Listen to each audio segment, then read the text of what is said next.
Assalamualaikum warahmatullahi wabarakatuh. Halo semuanya, selamat datang di Ngoko Podcast. Senang sekali kami bisa menemani kalian di episode kali ini, yang pastinya sangat bermanfaat, terutama bagi para diabetesi atau siapa saja yang memiliki keluarga dan orang terdekat dengan diabetes. Ramadan adalah bulan yang berkah, di mana umat muslim menjalani ibadah puasa. Tapi bagaimana dengan para diabetesi? Apakah mereka boleh berpuasa? Apa saja yang harus diperhatikan agar tetap sehat dan aman selama dalam bulan suci ini? Nah, di dalam episode ini, kita akan membahas tuntas seputar tantangan, tips, dan solusi bagi diabetesi selama Ramadan. Jadi tetap bersama kami dan jangan kemana-mana. Baik, langsung ke pembahasan. Sebelum itu, jangan lupa follow podcast ini dan share ke teman-teman yang membutuhkan informasi ini. Yuk, kita mulai. Itu ketahuan diabetes saya tahun 2021 ya, ketika dirawat COVID, dan itu sudah cukup tinggi. Gula saya waktu itu 490, itu setelah makan. Jadi saya waktu itu selain obat COVID sudah diberi 3 obat diabetes, plus nampaknya masih kurang ini, tambah suntik insulin. Aduh. Jadi kalau udah suntik insulin itu udah parah berarti ya Pak ya? Boleh dikata gitu. Boleh dikata kalau diabetes tipe 2 sudah suntik insulin, itu kalau tidak orangnya males, ya sudah parah gitu. Karena ada pilihan ya. Oke, saya balik lagi pembagian diabetes dulu deh ya. Jadi diabetes itu ada beberapa tipe. Tipe 1, tipe 2, terus tipe 3. Dulu disebut tipe 3, tapi sekarang disebut diabetes gestasional. Yaitu terjadi pada ibu hamil. Ya. Kalau saya baca, hampir 99% diabetes itu terbagi tipe 1 dan tipe 2. Dari 99 itu, diabetes tipe 2 itu 95%-nya. Jadi yang paling banyak itu adalah diabetes tipe 2. Ya. Tipe 1 sangat sedikit. Nah, sama-sama diabetes, tapi ada bedanya diabetes tipe 1 dan tipe 2. Ya. Kalau diabetes tipe 1 itu karena organnya kan autoimun. Autoimun. Jadi, mohon maaf, boleh dikata nggak ada kemungkinan untuk remisi atau sembuh. Kalau tipe 1 Tipe 1, karena ya. pankreasnya diserang oleh imun sendiri. Ya. Oke. Kalau dulu kan katanya kalau diganti pankreasnya gimana? Pankreas kalau cangkok pankreas itu kan organ asing. Sedangkan organ sendiri aja diserang, Iya. apalagi asing. Ya. Jadi itu tidak efektif dong. efektif. Itu Ya. efektif ya. Tapi ya bukan berarti terus Jadi patah semangat. kiamat gitu, enggak. Kan ada insulin gitu loh. Jadi walaupun dibilang tidak bisa sembuh, tapi bukan berarti sudah kiamat gitu. Enggak. Bisa pakai insulin. Oke, itu diabetes tipe 1. Kalau diabetes tipe 2 itu sebenarnya bisa dihindari kalau orangnya tahu dari awal. Karena diabetes tipe 2 itu terjadi karena kesalahan pola hidup. Makannya nggak teratur, banyak makan yang manis atau karbohidrat, kurang gerak, tidur kurang. Itu. Jadi diabetes tipe 2. Jadi boleh dikata kalau sebutan secara medisnya, kalau diabetes tipe 1 itu adalah IDD, insulin dependent diabetes. Jadi diabetes yang tergantung insulin. Kalau diabetes tipe 2 itu NIDD, non insulin dependent diabetes gitu. Jadi dia tidak tergantung insulin. Karena kalau diabetes tipe 1 itu produksi insulinnya memang kurang karena pankreasnya diserang autoimun. Jadi Bawaan lahir atau memang ada bawaan lahir. Bawaan lahir, ya. Satu ya. Baik. Tapi itu bukan karena keturunan ya. Yang saya agak miris itu selalu bilang keturunan? ini karena bapak saya begini. Enggak. Karena pankreasnya itu sejak lahir memang sudah tidak sempurna. Jadi ketika pembentukan janin itu mungkin ada sesuatu yang salah apa sehingga autoimun. Itu tipe 1. Yang tipe 2 ya karena kesalahan kita. Karena pola hidup. Bisa terjadi orang kita diabetes, kitanya kena diabetes tipe 2, tapi bukan berarti karena kesalahan orang tua kita. Ya kesalahan kita sendiri gitu. Atau anaknya diabetes, orang tuanya enggak. Tentu, ya. Iya. Jadi jangan membawa-bawa orang tua bahwa saya diabetes karena kesalahan orang tua. Enggak. Benar. Mungkin kalau itu tuh karena pola hidup orang tuanya Bawah. diturut. Nah, itu mungkin terjadi, benar. Mungkin ya. Karena tinggal serumah sekian sekian belas tahun, nyontoh lah orang tuanya suka minum teh sehari 4 kali, anaknya ikut. Nah, itu baru ya karena kebiasaannya diturunkan dari orang tuanya ke anaknya, gitu loh. Benar-benar. Benar ya. Benar. Jadi, Iya. Pak, ini ceritanya Bapak kan akhirnya menemukan pola menu-menu makanan segala macam itu. Bisa diceritakan prosesnya dulu seperti apa, Pak? Oke. Kok bisa Oke. ketemu makanan itu? saya itu seperti juga penyandang diabetes yang lain. Begitu ketahuan, itu stres. Mikir bahwa ini Kiamat. penyakit nggak bisa sembuh. Seumur hidup harus minum obat. Yang kita tahu hanya itu. Tapi dasarnya saya itu tidak gampang menyerah, Pak. Saya mikir, apa iya sih saya seumur hidup harus minum obat? Akhirnya saya cari info. Saya tahu bahwa diabetes itu harus banyak bergerak. Saya harus olahraga setelah makan. Saya olahraga, Pak. Saya minum obat 2, saya olahraga.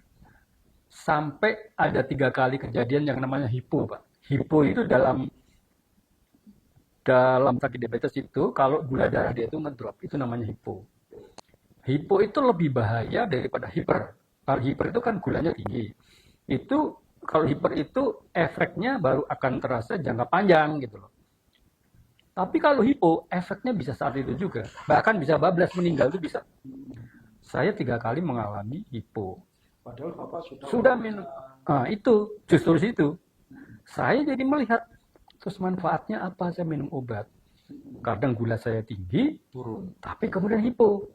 Manfaatnya apa saya minum Jadi obat? fluktuatif dong tuh. Benar. apakah karena hiper Bapak minum obat olahraga akhirnya Itu Pak. Jadi kan kalau di diabetes itu ketika kita ngecek gula darah itu kan 2 jam setelah makan, Pak. Jadi selesai makan 2 jam kemudian kita cek. Waktu itu saya sudah minum obat. Saya cek gula darah 2 jam itu hampir 200, Pak. Saya kan panik saya, Pak. Kok begini ya? Saya langsung olahraga, Pak. Langsung olahraga jalan kaki 4 kilo. Pokoknya semangat gitu. Jalan kaki turun. untuk menurunkan itu. Saya pulang ke rumah menjelang maghrib. Tidak sampai setengah jam saya di rumah. Saya itu menggigil, Pak.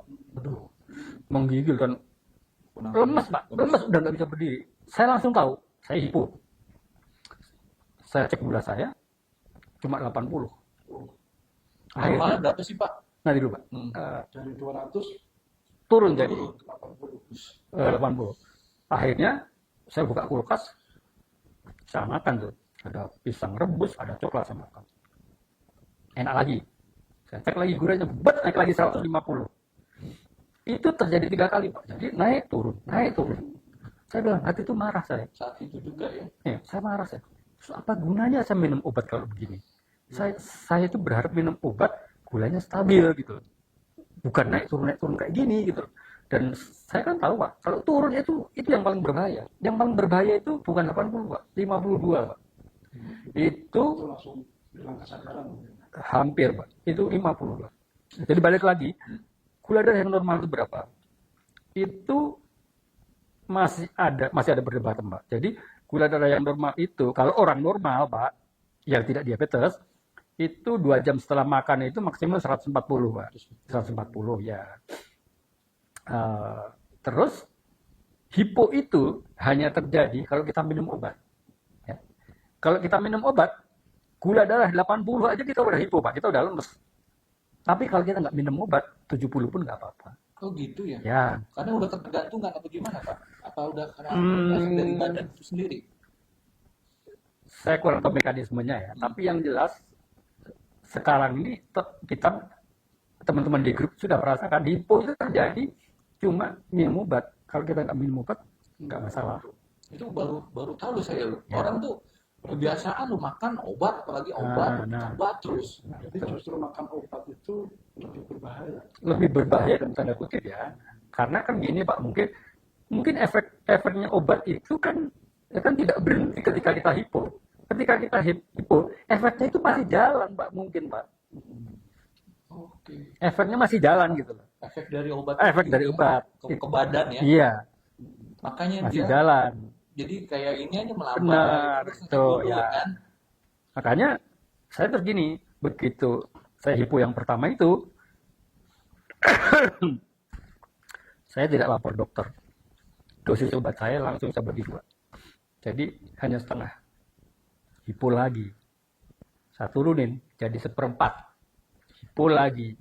Lalu saya mikir gini, Waduh, bisa 4 itu ya. udah 1/4. Saya mikir gini, kalau saya hipo karena minum obat, kenapa saya nggak berhenti minum obat aja biar nggak hipo gitu. Jadi Awalnya itu ya. itu, jadi kalau Betul ya. betul, kalau mohon maaf, kalau secara medis biasanya kalau ada orang hipo itu disuruh makannya ditambah supaya nggak hipo gitu loh. Iya. Kalau saya nggak, kalau saya hipo minum obat mendingan obatnya saya stop aja gitu. Oh, Iya kan? kebalikannya ya. Sama aja kan Pak efeknya Iya, Pak. benar-benar. Supaya nggak hipo jangan minum obat, atau supaya nggak hipo makannya ditambah gitu. Tapi tetap minum Tetap obat. minum obat. Kalau saya pilih mendingan saya nggak minum Minum obat, obat, tapi nggak hipo gitu loh. Iya. Nggak hipo. Itu jadi saya hanya Lebih minum, sehat justru ya. bener, saya hanya minum obat selama 1 bulan. 1 bulan. Mungkin Pas kan? obat itu kayak hipnotis gitu ya Pak ya. Seakan-akan itu bisa, tapi sebetulnya itu yang tidak begitu banyak. Iya. Jadi gini, tidak ada obat diabetes yang menyembuhkan. Nggak ada ya Pak ya. Kalau obat flu, minum obat bisa sembuh. Obat pusing, minum obat bisa sembuh pusingnya. Kalau diabetes, minum obat diabetes nggak akan sembuh. Karena obat diabetes itu bukan menyembuhkan diabetes, tapi hanya mengurangi efek menjadi hiper atau hipo tadi itu. Hipernya yang lebih dia. Jadi supaya gulanya nggak tinggi, dikasih obat. Tapi kalau minum obat makanya kurang hipo gitu. Iya, jadi nah kadang-kadang pendekatannya itu berbeda. Kalau ada yang lapor ke dokternya bahasa hipo gitu, kebanyakan bukan obatnya dikurangi, tapi makannya disuruh banyak gitu. Terus nggak boleh puasa, nggak boleh ini gitu. Nah, Ayo, apalagi sekarang kita mau menjelang Ramadan ini kan. Jadi pola, yang penting pola hidup itu kan. betul. Nah, Ramadan ini untuk diabetes yang minum obat juga kadang-kadang agak mengkhawatirkan juga gitu ya. Karena dia kan minum obat, sahur minum obat kan. Terus nanti siang kan itu kan pasti turun gulanya kan. Benar. Karena minum obat, ya. Harusnya kan kalau dalam keadaan nggak puasa kan begitu gulanya turun berasa lemes yang hari makan. Benar. Kalau ini kan enggak. Langsung pulang ke sore. Ya, betul sampai gitu. Nah, jadi kalau saya sekarang menjalani tanpa obat, tanpa obat, gitu. Tanpa obat. Dan insulin justru. Maksudnya? Tanpa insulin juga. Ya, obat itu adalah obat oral dan insulin maksudnya gitu ya. Jadi saya hanya menjalani diabetes dengan cara merubah pola hidup ya. Pola hidup itu termasuk merubah menu gitu ya. Sebetulnya satu sisi ini kabar baik buat diabetes sih. Ya. Karena ternyata tidak harus Minum obat. mengalami ketergantungan obat. Betul. Tetapi bisa diupayakan dengan cara lain. Merubah hidup namanya ya. Ya, pola hidup. Apa sih yang dimaksud dan merubah pola hidup itu ya? Pola makannya, pola olahraganya, pola tidurnya. Istirahat itu. Karena yang pertama kalau makannya asal-asalan itu pasti gula naik ya. Yang kedua nggak pernah olahraga. Asal-asalannya apakah ada makanan-makanan tertentu yang harus Betul. Kita sebut asal-asalan itu kita makan seolah seperti kita itu sehat. Apa saja dimakan dan nggak kenal waktu gitu. Kalau untuk diabetes itu saya selalu menyarankan adalah gizi seimbang rendah protein. Kenapa sih? Karena ada juga yang bilang keto itu bagus untuk diabetes ya, tapi itu bukan gizi seimbang. Ya. Atau kalau di India sana banyak yang bilang vegan itu bagus menurut vegan karena yang bikin diabetes itu adalah lemak hewan katanya. Iya, jadi ada beberapa pendapat. Ada beberapa pendapat gitu. Nah, saya bilang menu keto atau vegan itu bukan gizi seimbang. Apa sih gizi seimbang itu gini? gizi itu dibagi makro dan mikronutrisi ya. Makronutrisi itu ada 3, ada karbohidrat, ada protein, ada lemak ya. Mikronutrisi itu adalah vitamin dan mineral banyak ya. Serat, segala macam. Ya, serat air segala macam ya. Nah, menu yang bagus itu untuk orang sehat maupun untuk apalagi untuk diabetes itu ada gizi seimbang ya, yang ada 3. Tapi karena kita diabetes itu kita tidak bisa metabolisme karbohidrat dengan baik ya, karbohidratnya dikurangi ya, dikurangi. Jadi tetap ada karbohidratnya, ada proteinnya, ada lemaknya. Oke. Terus ada contoh. Kita coba nggak? Ya, jadi ini saya selalu sarankan kalau Anda diabetes jangan makan nasi putih lagi. Stop makan nasi putih ya. Ini ada nasi hitam, ini ada nasi merah, ini ada namanya nasi coklat ya. Ada nasi coklat itu adalah beras yang belum istilahnya itu beras pecah kulit ya. Jadi dia hanya Yang ada kulit arinya. benar, jadi dia hanya dibuang sekarnya lengannya, udah gitu aja. Tapi kalau itu mencarinya mudah nggak Pak? Biasa Mudah. di toko-toko beras itu kan udah putih. Kalau mau lebih gampang itu online. Online pasti ada ya. Itu Namanya apa? ini beras coklat ada, beras hitam ada. Ini beras hitam ya, bukan beras hitam ya. Ini beras. Ini beras merah. Ada lagi sagu rumbia. Sagu rumbia ini bisa dibikin papeda. Kalau orang Papua, orang Ambon pakai itu ya. Sumber patinya mungkin ini ya. Cuma perlu dibatasi juga. Caranya membatasi jumlah patinya berapa itu tergantung pada HbA1c kita. Jadi kalau diabetes itu ada yang namanya HbA1c. HbA1c itu ada catatan gula darah selama 3 bulan. Dan itu diketahui dari lab. Dari lab, ya. Jadi kalau menurut medis, kalau HbA1c-nya itu 5,7 ke bawah itu normal, ya. Normal seperti orang tidak diabetes. Tidak ya. Dari 5,7 sampai 6,4 itu namanya pradiabetes. 6,5 ke atas diabetes, ya. Balik lagi ke sini. Saya sarankan kalau HbA1c-nya itu di bawah 5,7 tadi, boleh 3 sendok itu sekitar 50 gram ya. Ini 50 gram bukan 3-3-nya, tapi pilih salah satu.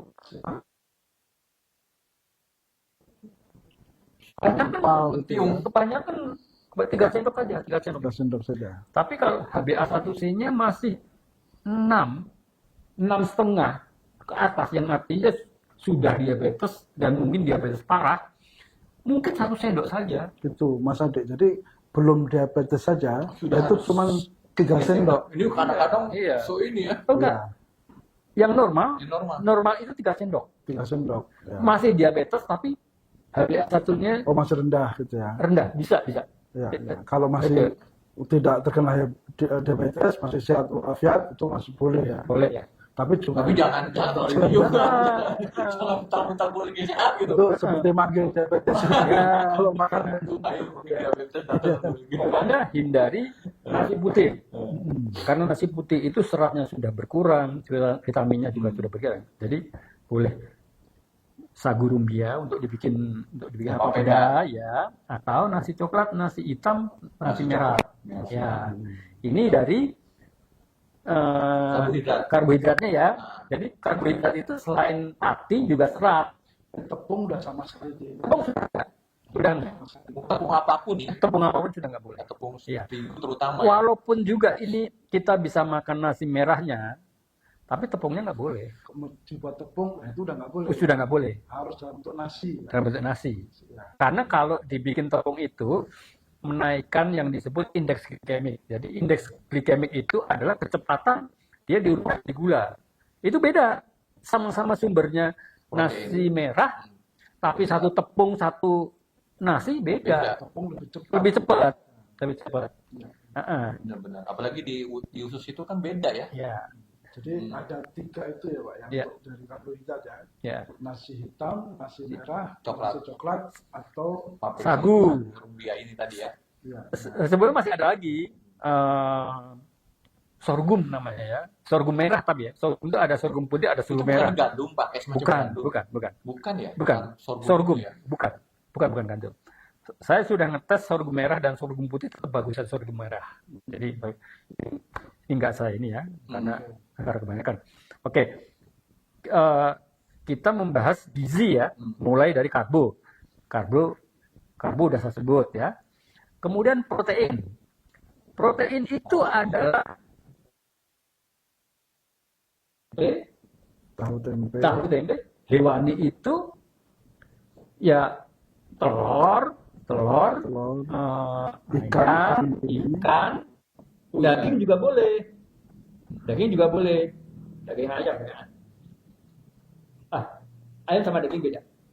Ya daging sapi, Daging sapi itu daging sapi, kambing, sate gitu kan. Boleh, tapi Betul. jangan pakai kecap ya, Pak. Sate nggak apa-apa terserah, tapi nggak boleh pakai kecap.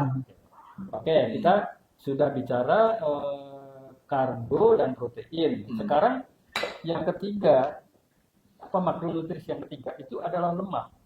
Lemak itu banyak yang takut kan, jangan makan lemak nanti kolesterol. Ya. Itu keliru. Lemak itu kita juga perlu. Benar. Tubuh itu. Kolesterol juga perlu. Tubuh kita itu Kalau membuat kolesterol juga. Tubuh kita Iya, Benar. membuat. Ya, Asalkan sesuai dengan kebutuhan tubuh ya. betul ya. Jadi lemak itu bisa dari minyak yang kita pakai untuk menggoreng atau makan alpukat ini. Ya, ini apa namanya alpukat. lemak yang sehat ini ya. Atau santan gitu. Santan ini kan ada di masakan ya. Santan. Kayak opor gitu ya. Atau itu yang sebelah sana itu ada kopi santan. Oh, ini kopi santan. Itu. Ini ceritanya gimana Pak? Kopi santan ini Kopi gimana? santan. Jadi kita Apa kopi dikasih santan? betul. Benar itu ya. Ribut ya. Betul. Jadi Apa namanya kalau di kafe itu disebut kopi kelapa ya, kopi coconut cafe ya. di kafe nggak ada Pak. Jadi ini adalah adaptasi kita untuk kalau kita kepengen kafe latte gitu ya, kan kita susu ini sangat dibatasi kan. Apalagi ya. Krim nggak boleh. Nah, latenya diganti apa namanya santan. Ini pakai gula, ini pakai kayu manis ya. Kayu manis itu ya Nyata aja kan. untuk ngadu ataupun seduhan kopinya. Oh, Kayu manis nggak apa-apa. Kalau gula Segala macam gula. Gula. Yang namanya gula itu mau gula aren nggak boleh Pak.